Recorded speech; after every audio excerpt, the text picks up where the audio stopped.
Woo. I'm on the beach side of this walk here. I'm walking at a really fast pace because my mind has just been racing, right? So something that is on my mind is specifically for Black neurodivergent folks. People pleasing is so strong. When you hear someone say, I don't give an F about what other people think, we all do, unless you're a sociopath. And I don't mean that in a negative way. It is an actual real diagnosis where you just have like zero ability to like be invested in other people's emotions. Plenty of people who are sociopaths are wonderful people, and they learn how to manage themselves just like I learned how to manage themselves. And I feel like we could all learn from people who are sociopaths about how to people please less. A lot of men are big people pleasers, but people pleasing has this submissive kind of feel to it. So a lot of men are never going to admit that. But male culture, man culture, it has a lot of submission built into it.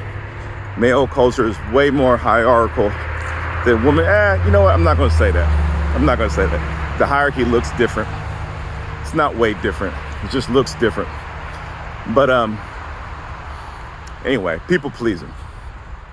Here's what happens for us as Black folks. The existence of Black people in the U.S. was not for the wonderful U.S. experiment, or even because like in England during the days when these white folks were colonizing the U.S. and trying to run the indigenous Native Americans off their land, they were bringing over what they call, this is direct quote, they're trash people. They're people who were poor, they're people who were criminals, and they were just sending them over to the U.S. If you don't believe me, it's in a book called White Trash, written by a white person, so don't at me. So it's a really good book. It's talking about some of that, right? It's not the only book that talks about that. But even in that culture, right, like their worst is the way they saw it, still deserved an opportunity. Well, Black bodies, Black lives, Black brains didn't deserve an opportunity in this white culture that we live in now. And that's how it existed, and that's how we've been trying to change it, because we demand to be respected. But what that means is that my time is not worth anything.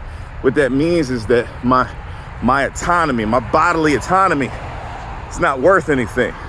Sometimes you still see like phantoms of this with like really old folks, right? You see someone who's like in their 80s walking around, they see a little Black boy, a little Black girl, and they just walk up to them and start touching them. That's a throwback from the past of when everyone had access to us. It was like walking up and petting a dog for them. That's what it was like, right? There's some other cultures who experience some of that.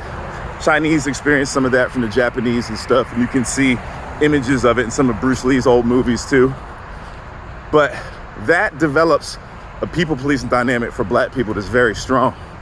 Then you add in this whole like Black neurodivergent thing, and this people-pleasing element grows because there's ableism in there. It's like, look at this stigma that you're looking at, or this stigma that you have, right? Because you carry this different wiring in your brain. And so it's like, no, these are just deficits. No, you need to do this. No, you need to do this. And this whole thing of like people pleasing gets really ingrained. I have friends from kindergarten that I'm still cool with. Got friends from 4th grade that I'm still cool with. And I've had friends all over. I meet new friends all the time. And that's a strength of mine. But also, it comes from a people-pleasing dynamic as well. And that people-pleasing dynamic sometimes is too much when I realize, man, I got like 15 unanswered text messages because I have too many friends, which is not a bad thing, right? But it comes from a people-pleasing dynamic. It's a lot of cars right there. I don't know if y'all could hear me that well. It's not a peaceful walk, so I'm not in the country. But anyway, look, some of us are struggling with those people-pleasing dynamics, right? And all I'm saying is it is a lifelong journey. There are even strengths within those people-pleasing dynamics. Figure out what those strengths are. For me, my ability to be vulnerable and make new friends is part of my people-pleasing dynamic. Now, the other part that hurts me is that I end up having a lot of people that I feel very obligated to stay connected with. And so I have to work on ways to manage that for myself. Talk about that in another video. All I want y'all to know is you're not broken. You were strong. You were beautiful. You were intelligent. And let's keep walking, folks. All right, let's get it.